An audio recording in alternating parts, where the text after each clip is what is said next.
Guys, hello guys, Sudipa রয় চ্যানেলে তোমাদের অনেক স্বাগতম। এখন আমরা রেডি হয়ে গেছি, আমি আর এই যেখানে আমার মা আছে। আমরা একটা জায়গায় যাচ্ছি। কোথায় যাচ্ছি মা? শপিং করতে। একটা সারপ্রাইজ আছে তোমাদের জন্য। আর পুজো সামনে আসছে, সবাই জন্য তো কেনাকাটি করতে যাচ্ছি। এই যে মা হয়ে গেছে রেডি। এগুলো আমরা কিনছি না, এগুলো আমাদের রিলেটিভের মধ্যে গিফট করবে। সরি, আমাদেরকে ডেকেছে পছন্দ করার জন্য, সেখানেই যাচ্ছি। আমাদের যেটা বাড়ি থেকে কেনা হবে সেটা একটু দেরি আছে। বাড়ি শুনতেই বলে তোমার আমার মায়ের কাছ থেকে বাড়ি থেকে কেনার দেরি আছে। তো হচ্ছে এখন একজন সারপ্রাইজ দেবে, তার কাছে যাই, পৌঁছে আরও একবার করবো। টাটা।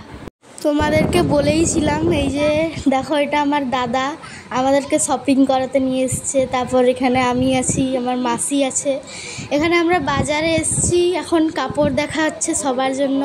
যেহেতু আমার দাদার নতুন চাকরি পেয়েছে, তাই সবাইকে গিফট দিচ্ছে পুজোর সময়।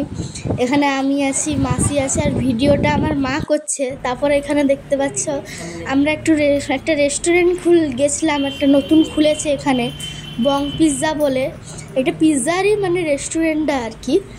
ওখানে আমার মা এখানে কোল্ড ড্রিঙ্কস খাচ্ছে, তারপর আমি এখানে ভিডিও করছি। নতুন খুলেছে, তোমরা যারা যারা ঝাড়গ্রামে আসবে অবশ্যই এখানে ভিজিট করবে। এখানের পিৎজা সত্যি খুব দারুণ। কেন এই ঝাড়গ্রামে অত সহজে কিছু ভালো আর কি পাওয়া যায় না, অত ভালো কিছু রেস্টুরেন্ট নেই, আছে তাও মোটামুটি, কিন্তু এখানের খাবারগুলো সত্যিই খুব দারুণ।